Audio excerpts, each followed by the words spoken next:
शिवना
ಸಾಧಿಕೆ ಶರಣ್ಯೇ ತ್ರಯಂಬಿಕೆ ದೇವಿ ನಾರಾಯಣಿ ನಮಸ್ತುತೆ. ಅಮ್ಮ ಭೂಮಾತೆ, ನಿನ್ನನ್ನು ಅದೆಷ್ಟು ಹಾಡಿ ಕೊಂಡಾಡಿದ್ರು ಕೂಡ ಸಾಲದು ತಾಯಿ. ಹಿಡಿ ಬೀಜವನ್ನು ನಿನ್ನ ಮಡಿನಲ್ಲಿ ಬಿತ್ತಿದ್ರೆ ಸಾಕು, ರಾಶಿ ಬೀಜವನ್ನು ಕೊಡುವ ನಿನಗೆ ನನ್ನ ಕೋಟಿ ಕೋಟಿ ನಮಸ್ಕಾರಗಳು ತಾಯಿ. ಅಷ್ಟೇ ಅಲ್ಲ, ಇಂದು ಯುಗಾದಿ ಹಬ್ಬ. ಈ ಹಬ್ಬದ ದಿನ ಕಹಿ ಗಳಿಗೆಯನ್ನ ಮರೆತು ಸಿಹಿಯಾದ ದಿನಗಳನ್ನ ಪ್ರಾರಂಭಿಸುವಂತಹ ದಿನಗಳು. ಹೀಗಿರುವಾಗ ತಾಯಿ, ಸಕಲರನ್ನ ರಕ್ಷಣೆ ಮಾಡುವ ನೀನು ಈ ನಿನ್ನ ಮಡಿಯಲ್ಲಿ ಆಡಿ ಬೆಳೆದಂಥ ಈ ನಮ್ಮ ರೈತರನ್ನ ಸುರಕ್ಷಿತವಾಗಿ ಸುಕೋಮಲವಾಗಿ ಇಡುವಂತ ಭಾರ ನಿನ್ನದು ತಾಯಿ. ನಮ್ಮ ರೈತ ಬಾಂಧವರೆಲ್ಲರನ್ನು ಕೂಡ ಕಾಪಾಡು ತಾಯಿ, ಕಾಪಾಡು. ಆದರೆ ಈ ದುಷ್ಟರ ಕಪಿಮುಷ್ಟಿಯಲ್ಲಿ ಹಾಲು ಜೇನಿನಂತಿರುವ ಈ ನಮ್ಮ ಸಂಸಾರವು ಸಿಲುಕಿ ಅದೆಷ್ಟೆಲ್ಲ ಘೋರ ಅನುರಾಧಗಳಲ್ಲಿ ನಡೆದು ಹೋದು. ಅಮ್ಮ, ನನ್ನ ತಾಯಿಯನ್ನು ಕಳೆದುಕೊಂಡೆ, ನನ್ನ ತಂದೆ ಏನಾದರೂ ತಿಳಿಯದು. ಇದ್ದ ಇಬ್ಬರು ತಮ್ಮಂದಿರಲ್ಲ, ಒಬ್ಬ ತಮ್ಮ ಏನಾದನೋ ಆ ದೇವರೇ ಬಲ್ಲ. ಇಷ್ಟೆಲ್ಲ ಆದ್ರೆ ನಮ್ಮ ಸಂಸಾರವನ್ನು ಸರ್ವನಾಶ ಮಾಡಿದ ಆ ಪಾಪಿಗಳಿಗೆ ತಕ್ಕ ಶಿಕ್ಷೆಯನ್ನ ಕೊಟ್ಟೇ ಕೊಡಬೇಕು ತಾಯಿ, ಕೊಟ್ಟೇ ಕೊಡಬೇಕು.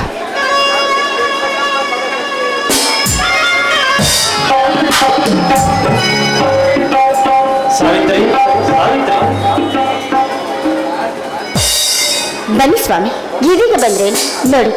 ನೀವು ಯಾಕಿಷ್ಟೊತ್ತಾದ್ರೂ ಬರಲಿಲ್ಲ ಅಂತ ಯೋಚನೆ ಮಾಡ್ತಾ ಮಾಡ್ತಾ ನಿಮ್ಮ ದಾರಿಯನ್ನು ಕಾಯ್ತಾ ಪೂಜೆ ಸಹ ಮುಗಿದೋಯ್ತು. ತಗೊಳ್ಳಿ ಪ್ರಸಾದವನ್ನ.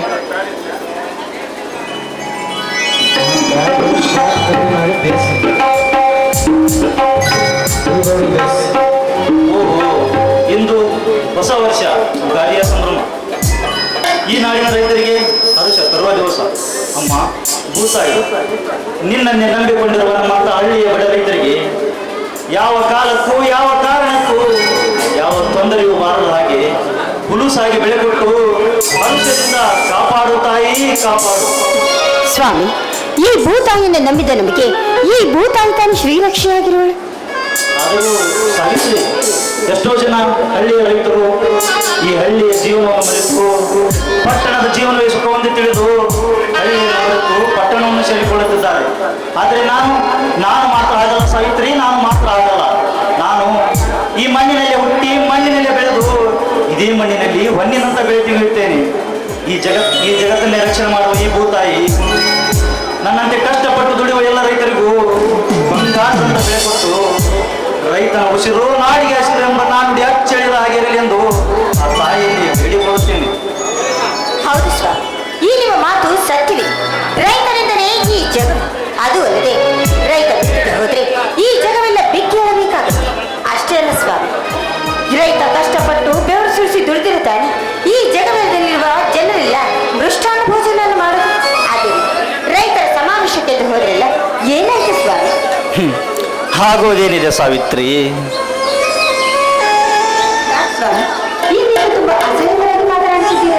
ಸಾವಿತ್ರಿ, ಇಂದಿನ ಈ ಬಂಡ ರಾಜಕಾರಣಿಗಳ ಸುಳ್ಳು ಭರವಸೆಯನ್ನು ಕೇಳಿ ಕೇಳಿ ನನಗಂತೂ ಬೇಸತ್ತು ಹೋಗಿದೆ ಸಾವಿತ್ರಿ, ನನಗಂತೂ ಬೇಸತ್ತು ಹೋಗಿದೆ. ನಾವೆಲ್ಲ ರೈತರು ಸೇರಿಕೊಂಡು ಹಲವಾರು ವರ್ಷಗಳಿಂದಲೂ ಕಳಸ ಬಂಡೂರಿ ಮಹದಾಯಿ ನೀರಿಗಾಗಿ ನಿತ್ಯ ನಿರಂತರ ಹೋರಾಟವನ್ನು ಮಾಡುತ್ತಲೇ ಇದ್ದೇವೆ. ಆದರೆ ಚುನಾವಣೆಯ ಸಮಯದಲ್ಲಿ ಓಟು ಬೇಕಾದಾಗ ಈ ಬಂಡ ರಾಜಕಾರಣಿಗಳು ಈ ಬಾರಿ ಮಹದಾಯಿ ನೀರನ್ನು ಖಂಡಿತ ನಾಡಿಗೆ ತರುತ್ತೇವೆಂದು ಹೇಳಿದೆ. ಚುನಾವಣೆ ಗೆದ್ದ ನಂತರ ತಮ್ಮ ಖಜಾನೆಯನ್ನು ಭದ್ರಪಡಿಸಿಕೊಳ್ಳುವುದರಲ್ಲಿ ತಮ್ಮ 5 ವರ್ಷದ ಅವಧಿಯನ್ನು ಮುಗಿಸಿಬಿಡುತ್ತಾರೆ ಸಾವಿತ್ರಿ. ರಾಜ ಕುರ್ಚಿಯ ಮೇಲೆ ಕುಳಿತು ರಾಜ ದರ್ಬಾರ್ ನಡೆಸುತ್ತಿದ್ದಾರೆ ಇಂದಿನ ಈ ರಾಜಪಕ್ಷಕರು. ಹೌದು ಸ್ವಾಮಿ, ಅದು ಈಗಿನ ಕಾಲದಲ್ಲಿ ರಾಜಕೀಯ ಪರಿಸ್ಥಿತಿ ಹೇಗಿದೆ ಅಂದ್ರೆ ಅವರ ಸ್ವಾರ್ಥಕ್ಕೋಸ್ಕರ ಆ ಭುವನೇಶ್ವರಿಯ ಮೇಲೆ ಪ್ರಮಾಣ ಮಾಡಿ ಅದನ್ನೆಲ್ಲವನ್ನು ಕೂಡ ಮರೆತು ಮತ್ತೆ ಅವರ ಸ್ವಾರ್ಥಕ್ಕೋಸ್ಕರವೇ ಬದುಕನ್ನು ಮಾಡ್ತಾರೆ. ಅಷ್ಟೇ ಅಲ್ಲ ಸಾವಿತ್ರಿ, ಓಟು ಬೇಕಾದಾಗ ಕಾಲಾದರೂ ಹಿಡಿಯುತ್ತಾರೆ, ಕೈಯಾದರೂ ಮುಗಿಯುತ್ತಾರೆ. ಆಗ ಭಿಕ್ಷೆ ಬೇಡಿ ನಂತರ ಭಕ್ಷಕರಾಗುತ್ತಾರೆ. ಕಷ್ಟಪಟ್ಟು ದುಡಿದ ರೈತರ ಹಣವನ್ನು ಕೊಳ್ಳೆ ಹೊಡೆಯುತ್ತಿದ್ದಾರೆ ಇಂದಿನ ರಾಜಕಾರಣಿಗಳು. ಹೌದು ಸರ್, ಈಗಿನ ಈ ನಮ್ಮ ಪ್ರಜಾಪ್ರಭುತ್ವವೇ ಹಾಗೆ. ಮತ್ತೊಬ್ಬರ ಕಷ್ಟವನ್ನ ಯಾರು ಕೇಳೋದು? ಅವರವರ ಕಷ್ಟವನ್ನ ಅವರವರೇ. ಏನು ಮಾಡೋದು ಸಾವಿತ್ರಿ? ಈಗಿನ ಕಾಲದಲ್ಲಿ ಹಣಕ್ಕಿರುವ ಬೆಲೆ ಗುಣಕ್ಕಿಲ್ಲ, ನಗುವಿಗಿರುವ ಬೆಲೆ ನೋವಿಗಿಲ್ಲ. ಇದೇ ಸಾವಿತ್ರಿ, ಇದೇ ಇಂದಿನ ಪ್ರಜಾಪ್ರಭುತ್ವದ ಪರಿಸ್ಥಿತಿ. ಅಂದು ಅಂದು ಆ ಮಹಾತ್ಮ ಗಾಂಧೀಜಿಯವರು ಕಂಡಂತ ರಾಮ ರಾಜ್ಯದ ಕನಸನ್ನು ನನಸು ಮಾಡುವುದು ಬಿಟ್ಟು ಅಧರ್ಮದ ಹಾದಿ ಹಿಡಿದು ಕೊಲೆ, ಸುಲಿಗೆ, ಅತ್ಯಾಚಾರ, ಭ್ರಷ್ಟಾಚಾರವೆಸಗಿ ಹಗಲುಗೊಳ್ಳರಾಗಿ ಸರ್ಕಾರದ ಆಸ್ತಿಯನ್ನು ಕಬಳಿಸಿ ಬಡವರ ಹೆಣದ ಮೇಲೆ ಪಾಪದ ಮಾಲುಗಳನ್ನು ಕಟ್ಟಿ ರಕ್ತ ಸಿಂಹಾಸನದ ಮೇಲೆ ಕುಳಿತು ಅಮಾಯಕರ ರಕ್ತ ಇರುತ್ತವನ ನಾಗೇಂದ್ರ ಪ್ರಸಾದ್ ಅವನಂತ ಬಂಡುಕೋರರು ಇನ್ನೂ ಈ ಜಗತ್ತಿನಲ್ಲಿ ತುಂಬಿ ತುಳುಕುತ್ತಿದ್ದಾರೆ ಸಾವಿತ್ರಿ. ಅಂತಹ ದರೋಡೆಕೋರರನ್ನು ಹಾಡುವಾಗಲೇ ಮಚ್ಚಿನಿಂದ ಕೊಚ್ಚಿದಾಗಲೇ ನಿಜವಾದ ಸ್ವಾತಂತ್ರ್ಯ ಸಿಗುವುದು ನಮ್ಮಂತ ಹಳ್ಳಿಯ ಬಡ ರೈತರಿಗೆ. ಹೌದು ಸ್ವಾಮಿ, ಆದ್ರೆ ನಿಮ್ಮಂತ ನಿಷ್ಠಾವಂತರು ಗಟ್ಟಿಯಾಗಿ ಒಗ್ಗಟ್ಟಾಗಿ ನಿಂತಿದ್ರೆ ಆದ್ರೆ ಅವರ ಸೊಕ್ಕನ್ನು ಆದಷ್ಟು ಬೇಗ ಅಡಗಿಸಬಹುದು ಬಿಡು. ಅದರ ಬಗ್ಗೆ ನೀವೇನೇ ಯೋಚನೆ ಮಾಡಬೇಡಿ. ಅಂದ ಹಾಗೆ ನೀವಂತೂ ಬೆಳಿಗ್ಗೆ ಊಟ ಮಾಡಿಲ್ಲ, ಹಾಗೆ ಹೋಗಿದ್ದೀರಾ. ನಾನು ಊಟ ಮಾಡದೆ ನಿಮ್ಮ ದಾರಿಯನ್ನೇ ಕಾಯ್ತಾ ಇದ್ದೀನಿ, ಬನ್ನಿ ಊಟ ಮಾಡ. ಅಂದ್ರೆ ಸಾವಿತ್ರಿ, ನೀನಿನ್ನು ಊಟನೇ ಮಾಡಿಲ್ವೇನೆ? ರೀ, ಏನು ಮಾತಾಡ್ತಾ ಇದ್ದೀರಿ ನೀವು? ನಿಮ್ಮನ್ನು ಬಿಟ್ಟು ನಾನೆಂದಾದ್ರೂ ಊಟ ಮಾಡಿದ್ದೀನಿ? ಸಾವಿತ್ರಿ, ನಾನೆಂತ ಭಾಗ್ಯಶಾಲಿ. ನಿನ್ನಂಥ ಧರ್ಮ ಪತ್ನಿಯನ್ನು ಪಡೆಯಬೇಕಾದರೆ ನಾನು ಯಾವ ಜನ್ಮದಲ್ಲಿ ಯಾವ ಪುಣ್ಯ ಮಾಡಿರುವನು?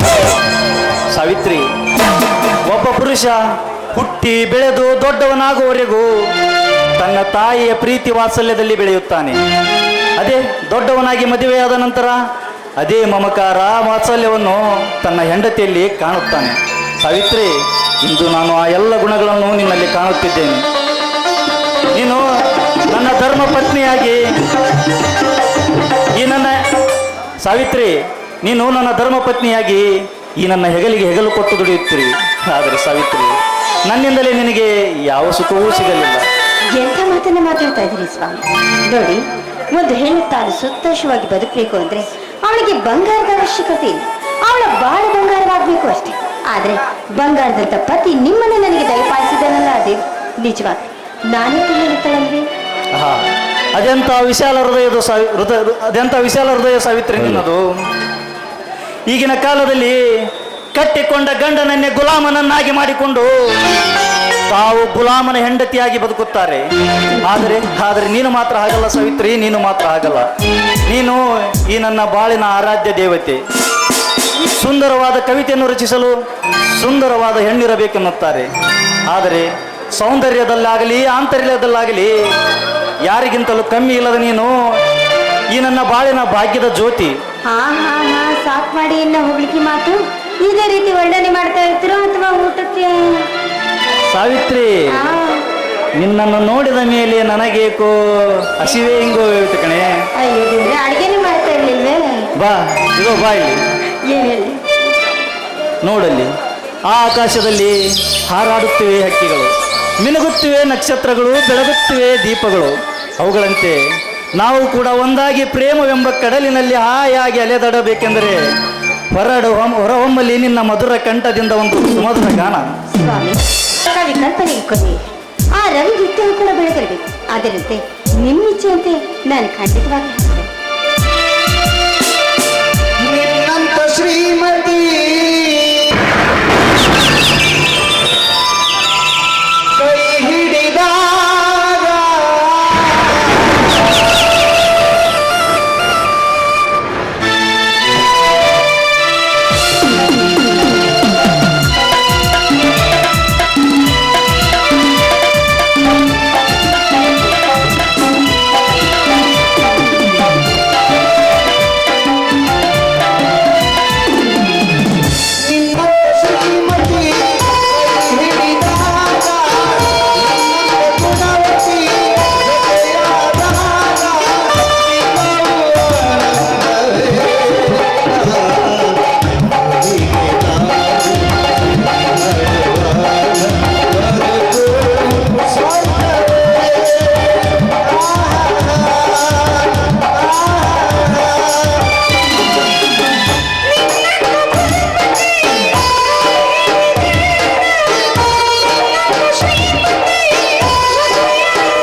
ಅದು ಇಲ್ಲಿ ಸ್ಟೇಜಲ್ಲೇ ಹಾರಾಡ್ತಾ ಇದ್ದೀವಿ. ಹಾ ಸಾವಿತ್ರಿ, ಹಾ ನನ್ನ ಅಳಿಯ ಗರುಡ ಎಲ್ಲಿ ಹೋಗಿರುವನು? ಇದೇನ್ರಿ, ಇವತ್ತು ಯುಗಾದಿ ಹಬ್ಬ ಅಲ್ವೇನು? ಅದಕ್ಕೆ ಭೂತಾಯಿಗೆ ಪೂಜೆಯನ್ನು ಮುಗಿಸ್ತೀವಿ ಎಂದು ಉಳುಮೆಯನ್ನು ಮಾಡಬೇಕು ಅಂತ ಹೋಗಿದ್ದಾನೆ.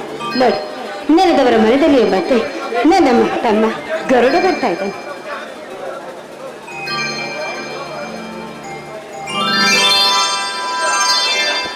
ಅಕ್ಕ, ಭಾವ, ಈ ಭೂಮಿಯನ್ನು ಹದ ಮಾಡಿ ಬೆಳೆ ಬೆಳೆಯೋದಕ್ಕೆ ಕಾರಣೀಭೂತರಾದ ಬಸವಣ್ಣನ ದರ್ಶನ ಪಡೆಯೋಣ ಬನ್ನಿ.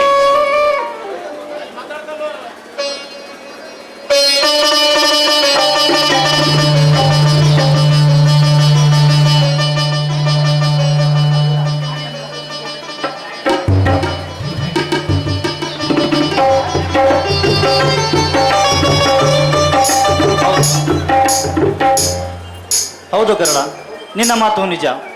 ಸುರಿಯುವ ಮಳೆಗೆ ಈ ಭೂಮಿಯಲ್ಲಿ ಕಳೆ ಕಸ ಬೆಳೆದಾಗ ರಂಟೆ ಕುಂಟೆ ಹೊಡೆದು ತನ್ನ ಶಕ್ತಿಯನ್ನೆಲ್ಲ ಹಾಕಿ ಜಗ್ಗಿ ಜಗ್ಗಿ ಭೂಮಿಯನ್ನು ಹದ ಮಾಡಿದಾಗಲೇ ಬಂಗಾರದಂತ ಬೆಳೆ ಬರುವುದು ಈ ಬಸವಣ್ಣ ದೇವರ ಅನುಗ್ರಹದಿಂದ. ಹೌದು, ಈ ಮೂಕ ಪ್ರಾಣಿಗಳಿಗಿರುವಂತ ಬೆಲೆ ಖಂಡಿತವಾಗ್ಲೂ ಮನುಷ್ಯನಿಗೆ ಇರೋದಕ್ಕೆ ಸಾಧ್ಯವೇ ಇಲ್ಲ. ಈಗ ಕಾಲ ಬದಲಾಗಿದೆ ಅಕ್ಕ. ಆಧುನಿಕ ಕೃಷಿ ವಿಜ್ಞಾನಗಳ ತಯಾರಿಸಿದ ಯಂತ್ರದಿಂದ ನಡೆಯುತ್ತಿದೆ ಇಂದಿನ ಕೃಷಿ. ಹೌದು ಗರುಡ, ಬಸವಣ್ಣನ ಸಗಣಿಯನ್ನು ಮುಟ್ಟಿದರೆ ಕೈ ನಾರುತ್ತದೆ ಎನ್ನುವ ಜನರಿದ್ದಾರೆ ಈಗಿನ ಕಾಲದಲ್ಲಿ. ಗರುಡ, ಇದು ಹೀಗೆ ಮುಂದುವರೆದರೆ ಮುಂದೊಂದು ದಿನ ರೈತಾಪಿನೇ ನಿಲ್ಲಬಹುದು. ಅಷ್ಟೇ ಯಾಕೆ ಬಾಬಾ, ಈಗ ಎಣ್ಣೆ ಎತ್ತವರು ಗಂಡು ಹುಡುಕಬೇಕಾದರೆ ರೈತನಾಗಿರಬಾರದಂತ, ಮತ್ತ ಹೊಲ ಗದ್ದೆ ತೋಟ ಇರಬೇಕಂತ. ಹೊಲ ಗದ್ದೆ ಮಾಡಕ್ಕೆ ಅವ್ರ ಅಪ್ಪ ಬಂದ್ ಮಾಡ್ತಾನೇನು ವ್ಯವಸಾಯನ? ಒಕ್ಕಲಿಗ ಒಕ್ಕದಿದ್ದರೆ ಸಿಕ್ಕುವುದು ಜಗವಲ್ಲ ಎಂಬ ನಾಣ್ಣುಡಿ ಮುಂದೊಂದು ದಿನ ಸುಳ್ಳಾಗುವುದರಲ್ಲಿ ಸಂದೇಹವೇ ಇಲ್ಲ. ನಿನ್ನ ಮಾತು ಅಕ್ಷರಶಃ ನಿಜ ಗರುಡ. ಈ ಜಗತ್ತಿಗೆ ಅನ್ನವನ್ನು ನೀಡುವ ಈ ರೈತನಿಗೆ ಬೆಲೆಯೇ ಇಲ್ಲದಂತಾಗಿದೆ ಈಗಿನ ಕಾಲದಲ್ಲಿ.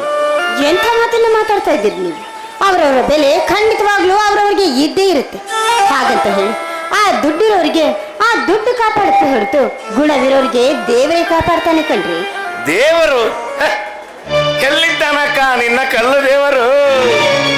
ರೈತರು ಬೆಳೆದ ಬೆಳೆಗೆ ಸೂಕ್ತವಾದ ಬೆಲೆ ಕೊಡದೆ ಆಶ್ವಾಸನೆ ರೂಪದಲ್ಲಿ ಓಟು ಗಿಟ್ಟಿಸಿಕೊಂಡು ಹಣಕಾಸಿನ ಮಂತ್ರಿ, ಕೃಷಿ ಮಂತ್ರಿ ಹಾಗೂ ಜಿಲ್ಲಾ ಉಸ್ತುವಾರಿ ಮಂತ್ರಿ ಹೇಳಿಕೊಂಡು ಪ್ರಮಾಣ ಮಾಡಿ ಪ್ರಮಾಣ ವಚನ ಮಾಡುವಾಗ ಪ್ರಾಮಾಣಿಕವಾಗಿ ನಡೆಯುತ್ತೇನೆಂದು ಹೇಳಿ ನ್ಯಾಯ ದೇವತೆಗೆ ಅನ್ಯಾಯ ಮಾಡುತ್ತಾರಲ್ಲ, ಇನ್ನೊಬ್ಬರ ಕೃಷಿ ಭೂಮಿಯನ್ನು ಕಬಳಿಸಿ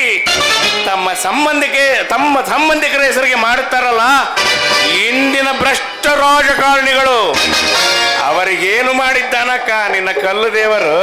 ಗರುಡ, ಜೇನು ಹುಳುಗಳು ಗೂಡಿನಲ್ಲಿ ಕಟ್ಟಿಟ್ಟ ತುಪ್ಪ ಹಾಗೂ ದುಷ್ಟರು ದೋಚುವ ಹಣ ಎರಡು ಒಂದೇ ಗರುಡ, ಎರಡು ಒಂದೇ. ಅವು ಒಂದಿಲ್ಲ ಒಂದಿನ ಪರರ ಪಾಲಾಗಲೇಬೇಕು. ನೀವೇನೇ ಹೇಳಿ ಸ್ವಾಮಿ, ಮಾನವಂತರು ಬಾಳುವಂತ ಕಾಲವಲ್ಲವಿದು ಕಲಿಗಾಲ. ಕಾಲ ಕೆಟ್ಟಿಲ್ಲ ಅಕ್ಕ, ನಾವು ಕೆಟ್ಟಿದ್ದೇವೆ.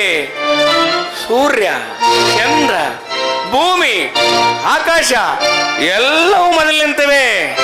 ಕೆಟ್ಟಿರುವುದು ಹಣವೆಂಬ ಹೆಣದ ಮೇಲೆ ದರ್ಬಾರ್ ನಡೆಸುತ್ತಿರುವ ಆ ದುಷ್ಟ ಶ್ರೀಮಂತ ನಾಗೇಂದ್ರ ಪ್ರಸಾದನಂತ ಎಷ್ಟೋ ವಿಷಜಂತುಗಳು ನ್ಯಾಯ ನೀತಿ ಧರ್ಮದ ಶಿಖರ ಏರಿ ಕರ್ಮದ ಸಾಮ್ರಾಜ್ಯ ಕಟ್ಟಿ ಹಟ್ಟಾಸದೆ ನೆರೆಯುತ್ತಿರುವ ಬಂಡ ನಾಗೇಂದ್ರರಿಗಿಂತ ಅಂತ ಕಪಟಗಳಿಂದ ಕೆಟ್ಟು ಹೋಗಿದೆ ಅಕ್ಕ. ಕಾಲ ಕಪಟಗಳಿಂದ ಕೆಟ್ಟು ಹೋಗಿದೆ. ಗರುಡ, ಅವನ ವಿಷಯ ನಮಗೇಕೋ? ಅವನ ಹೆಸರನ್ನು ಕೇಳಿದರೆ ಈ ಊರಿನ ಜನರೇ ಹೆದರಿ ಗಡಗಡನೆ ನಡುಗೋರು. ಅಯ್ಯೋ ದೇವ್ರೆ, ಅವರನ್ನ ನೋಡಿ ನಾವ್ ಯಾಕ್ರಿ ನಡಗ್ಬೇಕು? ಅವ್ರು ಶ್ರೀಮಂತರಾದ್ರೆ ಅವ್ರ ಇಚ್ಛೆಗೆ ಅವ್ರು ಇರ್ತಾರೆ.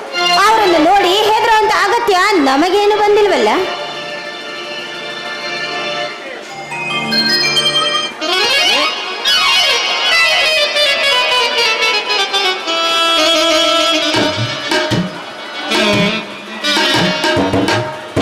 ಅಪ್ಪು ಹುಟ್ಟಿದ ಮಗನಂಗೆ ಹೇಳಿದ್ ನೋಡಪ್ಪ ಧರ್ಮಣ್ಣ. ನಮ್ಮ ದನಿಯಾಳು ಈ ಊರಿಗೆ ದೊಡ್ಡ ಸಾಹುಕಾರ.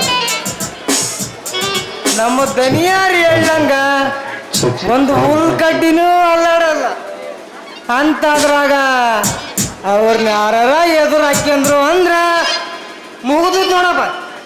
ಈ ಭೂಮಿ ಮ್ಯಾಲ ಉಳಿಗಾಲನ ಇಲ್ಲ. ನಮ್ಮ ದನಿಯರು ಹೇಳಿದ್ದ ವೇದ ವಾಕ್ಯ. ರೇ ವೆಂಕಪ್ಪ ಶೆಟ್ಟಿ ಅವರೇ, ನಮ್ಮ ಮನೆ ತನಕ ಯಾಕೆ ಬರಕ್ ಹೋಗಿದ್ರಿ? ನೀವೇ ಹೋಗಿ ಅವನ ವೇದವಾಕ್ಯ ಕೇಳು. ನಮ್ಮನೆ ತನಕ ಯಾಕೆ ಬಂದ್ರಿ? ಸಮಾಧಾನ ಮಾಡ್ಕೋ ಗರುಡ. ನೀನ್ ಯಾಕೆ ಇಷ್ಟೊಂದು ಆಕ್ರೋಶಕ್ಕೊಳಗಾಗ್ತಾ ಇದ್ದಿ? ಅದೆಲ್ಲವನ್ನ ನಿಮ್ಮ ಮಾವನವರು ವಿಚಾರಿಸ್ತಾರೆ. ಅಂದ ಹಾಗೆ ಬಂದಿದ್ದಾರೆ ಅಂದ್ರೆ ಶೆಟ್ರಿಗೆ ಎಲ್ಲ ವಿಚಾರ ಗೊತ್ತಿರುತ್ತೆ ಅಲ್ವಾ?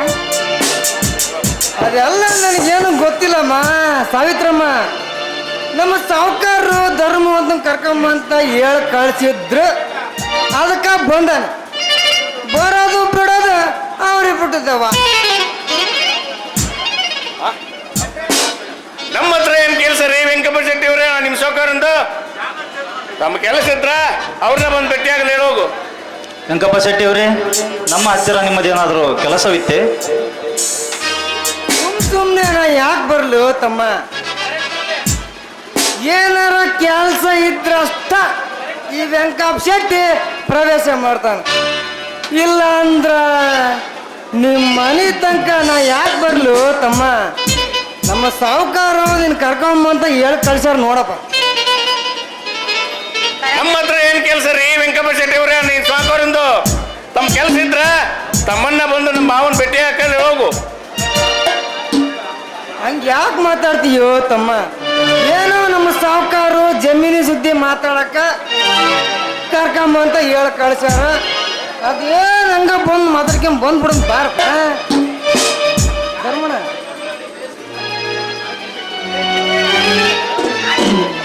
ಗರುಡ, ಎಷ್ಟಾದರೂ ಅವರು ಈ ಊರಿಗೆ ದೊಡ್ಡವರು. ಹಾಗೆಲ್ಲ ಮಾತನಾಡುವುದು ತರವಲ್ಲ. ಹಣದಿಂದ ದೊಡ್ಡವನಿರಬಹುದು, ಗುಣದಲ್ಲಿ ನಾಯಿಗಿರುವಷ್ಟು ನಿಯತ್ತು ಅವನಿಗಿಲ್ಲ. ನಾಲಿಗೆಯಲ್ಲಿ ಜೇನುತುಪ್ಪವಿದ್ದರು, ಹೃದಯದಲ್ಲಿ ಕಾರ್ಕೋಟಕ ವಿಷ ತುಂಬಿಕೊಂಡಿರುವ ಘಟಸರ್ಪ ಅವನು. ಶೆಟ್ಟಿಯವರೇ, ಹೋಗಿ ನಿಮ್ಮ ಸಾವುಕಾರನಿಗೆ ಬರೋದಿಲ್ಲ ಅಂತ ಹೇಳಿ ಹೋಗು. ಹಂಗ್ಯಾಕೆ ಮಾತಾಡ್ತೀಯೋ ತಮ್ಮ? ಏನೋ ನಮ್ಮ ದನಿಯರು ಜಮೀನಿ ಸುದ್ದಿ ಮಾತಾಡಕ ಕರ್ಕೊಂಬಂತ ಹೇಳಿ ಕಳ್ಸ್ಯಾರ. ಹಂಗ ಬಂದ್ಬಿಡೋದು ಬಾರಪ್ಪ. ಅದೇನು ಮಾತಾಡ್ಕೊಂಡ? ಆಯಿತು ಶೆಟ್ಟಿ ಅವರೇ, ನಾವೇ ಬಂದು ಭೇಟಿ ಆಗ್ತೇವೆ, ನೀವಿನ್ನು ನಡೆಯಿರಿ. ಆದಷ್ಟು ಲಗುನ್ ಬಂದ್ಬಿಡಪ್ಪ. ಇಲ್ಲಾಂದ್ರ ನಮ್ಮ ಅಲ್ಕ ನಮ್ಮ ಸಾವುಕಾರ ಮತ್ತೆ ಕಳಿಸ್ತಾನು. ನಡ್ಕ ಮುಂದೆ ಕಾಲು ನೋಯ್ತತಿ. ಆದಷ್ಟು ಲಗುನ್ ಬಂದ್ಬಿಡಪ್ಪ. ನಾನು ಬರ್ತಾನೆ. ರೀ, ಮಾತಾಡ್ತಾ ನಿಂತ್ರೆ ಸಮಯ ಸರಿದು ಹೋಗೋದೇ ಗೊತ್ತಾಗೋದಿಲ್ಲ. ಬನ್ನಿ, ಮೊದಲು ಎಲ್ಲರೂ ಕೂಡಿ ಊಟ ಮಾಡೋಣ ಅಂತ ಬನ್ನಿ.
हि धर्मस्य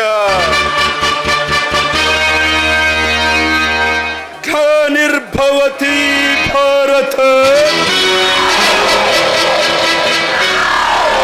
अभ्युत्थानं धर्मस्य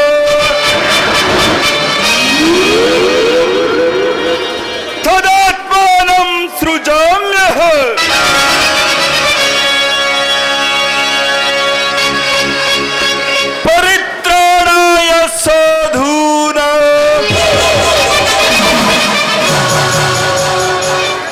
विनाशाय च दुष्कृत धर्म संस्थापनार्थाय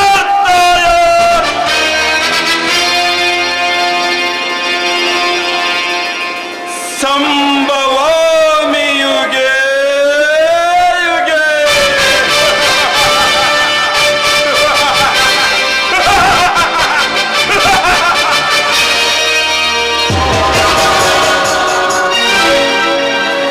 ಇದೇನಪ್ಪ ಖಳನಾಯಕನ ಬಾಯಲ್ಲಿ ಸಂಸ್ಕೃತದ ಶ್ಲೋಕ ಬರ್ತಾ ಇದೆ ಅಂತ ಆಶ್ಚರ್ಯ ಪಡ್ತಾ ಇದ್ದೀರಾ?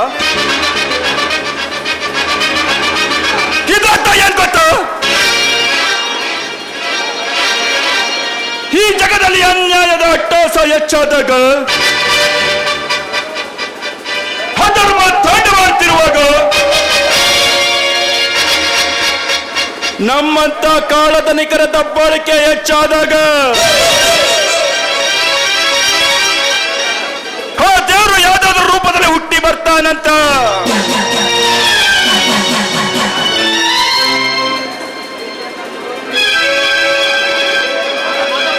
ಯಾಕಂದ್ರೆ ಇದು ತಲೆ ತೆಗಿಯೋರ ಕಲಿಯುಗ, ತಲೆ ಹೊಡೆಯೋರ ಕಲಿಯುಗ, ಕೊಲೆ ಹೊಡೆಯೋರ ಕಲಿಯುಗ. ಅಂದಾಗ ದೇವರು ಹುಟ್ಟೋದಂದ್ರೆ ಏನು? ನಮ್ಮಂತ ಕಾಳಧನಿಕರು ಮಟ್ಟ ಹಾಕೋದಂದ್ರೇನು?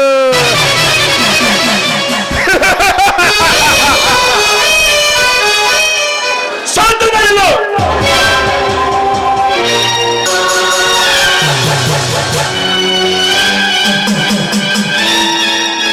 ಸೇಡ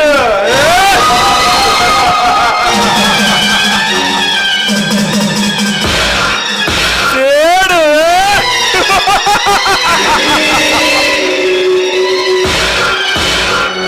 ಸೇಡೆಂಬ ಹಾಗೆ ತೀರಿಸಿಕೊಳ್ಳಬೇಕೆಂಬ ಛಲಗಾರ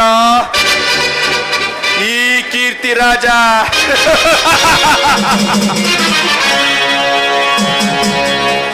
ಶಕುನಿಯ ಹಾಗೆ ತೀರಿಸಿಕೊಳ್ಳಲು ಮಹಾಭಾರತದ ಯುದ್ಧವೇ ನಡೆದು ಹೋಯಿತು. ತಂದೆಗೆ ವಚನ ಕೊಟ್ಟ ಪಾಲನೆಗಾಗಿ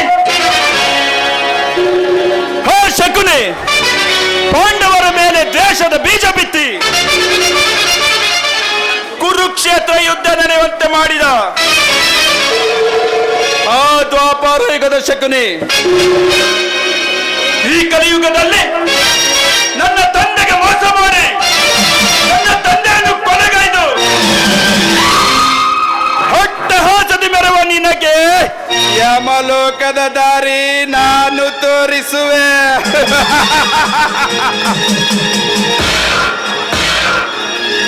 ನಾಗೇಂದ್ರ ಪ್ರಸಾದ್, ನಾನೇ ಬುದ್ಧಿವಾದ ಬೀಗುತ್ತಿರುವೆಲ್ಲ.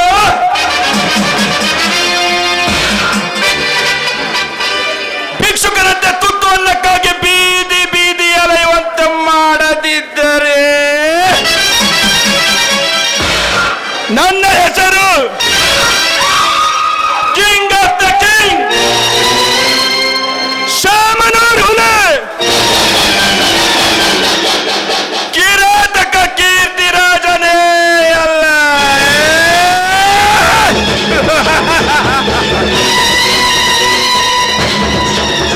ನಮಗೆ ಮಾಡಿದ ಮೋಸದ ಸೇಡನ್ನು ತೀರಿಸಿಕೊಳ್ಳೇ ಕೊಳ್ತೇನೆ, ಬರ್ತೇನೆ.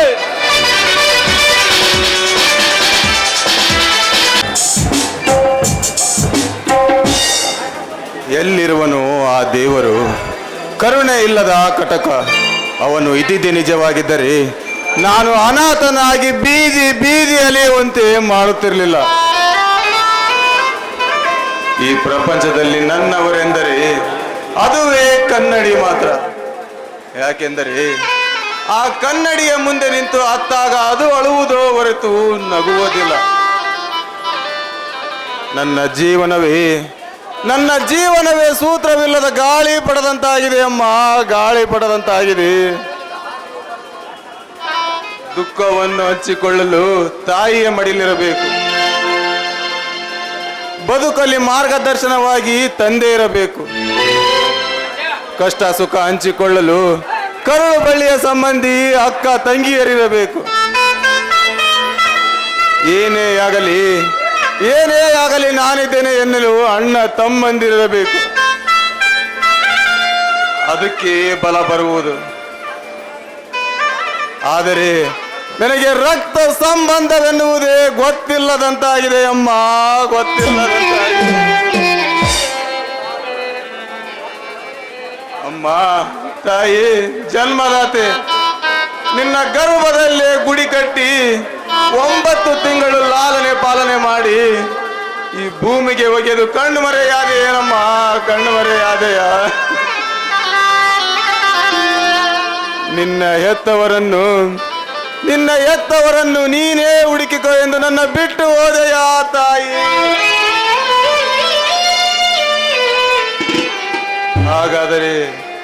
ಹಾಗಾದರೆ ನನ್ನನ್ನು ಚಿಕ್ಕನಿಂದಲೂ ಲಾಲನೆ ಪಾಲನೆ ಮಾಡಿ ನನಗೆ ಕಷ್ಟ ಬಾರದಂತೆ ಈ ಊರ ಅಗರ್ಭ ಶ್ರೀಮಂತ ನಾಗೇಂದ್ರ ಪ್ರಸಾದ್ ಹತ್ರ ಕೆಲಸ ಕೊಡಿಸಿದ್ದಾರೆ.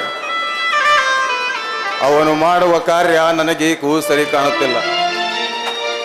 ಅನ್ಯಾಯ, ಅಧರ್ಮ, ಅತ್ಯಾಚಾರವೆಸಗುವ ಕಿರಾತಕ ಅವನ ಕಾರ್ಯ ನನಗೇಕೂ ಸರಿ ಕಾಣುತ್ತಿಲ್ಲ. ಆ ಬಂಡ ಧನಿಕರಿಗೆ ರುಂಡ ಹಾರಿಸುವ ಗಂಡ ಬೇರುಂಡು ಈ ಗಜೇಂದ್ರ